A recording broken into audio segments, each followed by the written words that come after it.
if you're looking for CBD products or whatever, your doctor is now this person behind the counter without a degree in many aspects. I had 3 reconstructive wrist surgeries after I broke my wrist snowboarding in Vail a couple years back, and I learned after the first one that I needed marijuana in the mix. It cut my opioid use in half.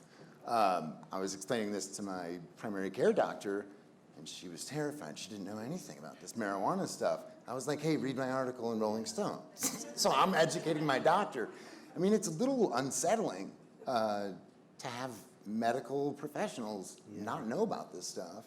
And then also for us as the consumers, I'm doing my own regimentation, mixing THC, and then, because I didn't want to be high around lawmakers, I would take CBD.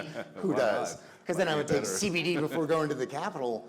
But then I'm self-regulating and mixing You're your own opioids. pharmacist. So that's a problem.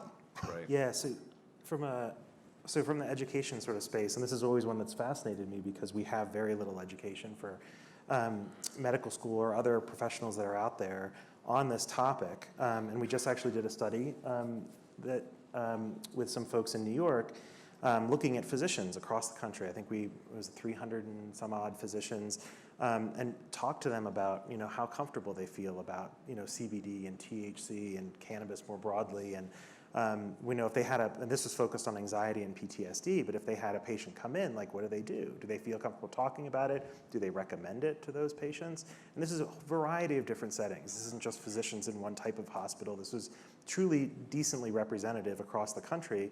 And the majority of them said that they wanted to learn more, and that they didn't feel comfortable recommending it because, and I think the implication is, and what you see when you talk to these folks is that there's no, they're used to like opening the PDR or whatever it is and having like specific information. This is how you start dosing. This is what the product is. I know exactly how it works.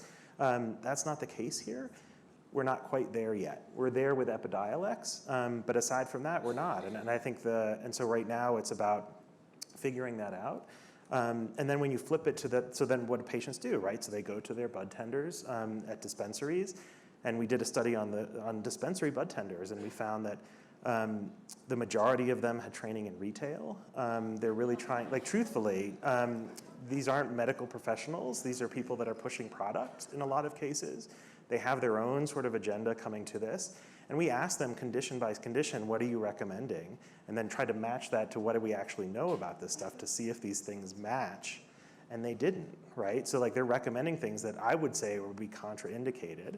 And again, this shows the need for education in this space broadly.